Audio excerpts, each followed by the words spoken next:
Hi, I'm Gwen Brekelmans, and I'm going to talk you through my poster very briefly.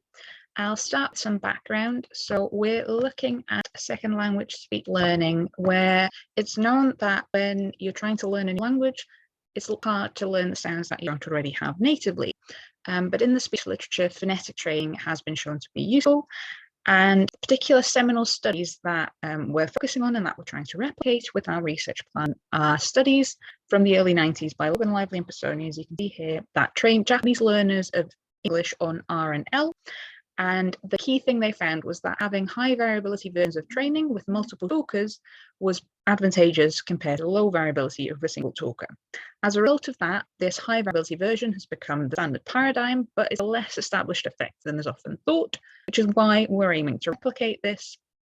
And our research question is essentially, is high variability input during training actually beneficial over lower variability input for the amount of improvement you see in generalization?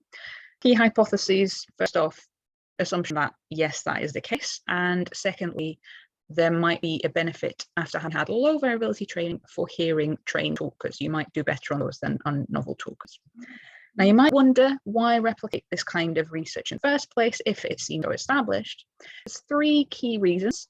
Firstly, the original sample is really quite small. They tested it on two separate studies, and each of those studies only had 6 participants. Secondly, the statistical analyses of the original can't actually address this question of whether high variability is better than low variability, as they were tested on separate studies and not statistically compared. And thirdly, there have been a few conceptual applications, but there have not been many, and the results of all of them are fairly mixed. So we're proposing to redo or replicate these studies. You can have a little bit more of a look at the procedure in our poster, but broadly speaking, we're using the same kind of design where there's a pre-test, a post-test, it's training of multiple sessions. People hear a word, have to decide which of two options they hear. And in terms of participants, we're using similar type of learners. We're just using more of them. We've got a maximal sample of 160 and matching people at pre-test to make sure that they perform similarly before we do any training. Stimuli are again minimal pairs contrasting L and R, so rock and lock, for instance. We're mostly using original items where we can, and we are also using 5 talkers for high, 1 talker for low variability training, as does the original. Similarly, we are planning to use 15 sessions of training, pre-process design.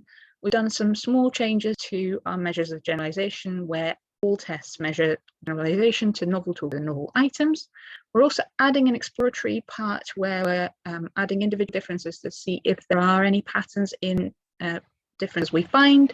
But our key analyses will be mixed effects models where we'll use base factor analyses to be able to provide evidence for both the direction of our hypothesis as well as the null hypothesis. And for more details, do come and have a